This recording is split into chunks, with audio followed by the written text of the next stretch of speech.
What is going on, everybody? I'm back. Back like I never left. Tell you a little bit about what's been going on. Work, man. It ain't nothing but money out here. But to get to to the real deal, story time. Picked up a load out of Birmingham. Had to go deliver it to New Jersey. I know some BCOs them picked up out of Birmingham and went to this one particular warehouse up there in New Jersey. And when I got there, first come, first serve, and that's what they meant. If they had 5 doors, when I went and checked in, they said, "Oh, yeah, just get on one door 1 through 5." Went around the block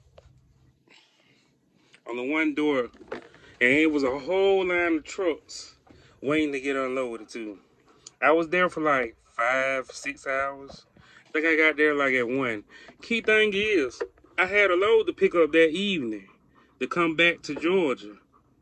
I didn't make it. So I called my broker and told him, I ain't gonna be able to make it.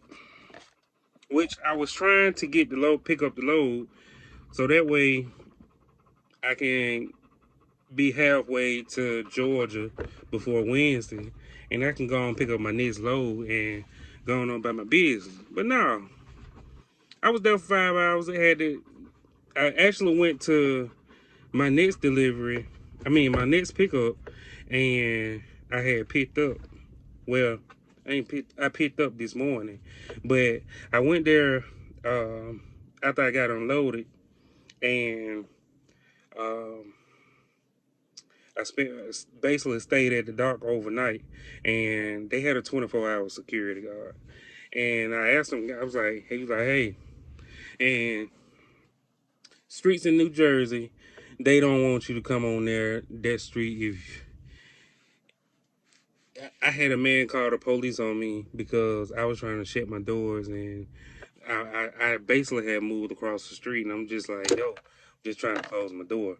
And they is real strict up there. But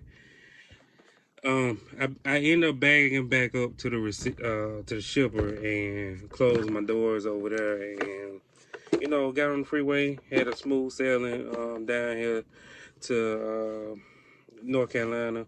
I'm gonna shut down here tonight, and I'm like 4 hours from Atlanta, three and a half hours away from Atlanta. I'm gonna pick it back up in the morning.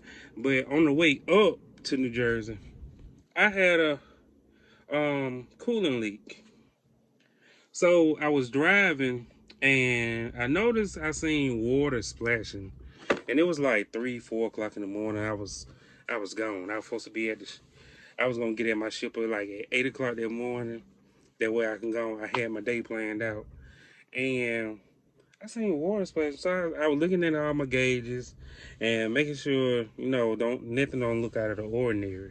So when I started noticing it, my needle started going to the red side. I'm just like, whoa, what's going on? So I had to sit on the side of the road for like 2 hours. And I had to creep I was like a block, maybe an exit away from a shop. Shout out to that shop. If I had a card, Interstate Truck and Repair in Winchester, Virginia, check out those guys. They're real good.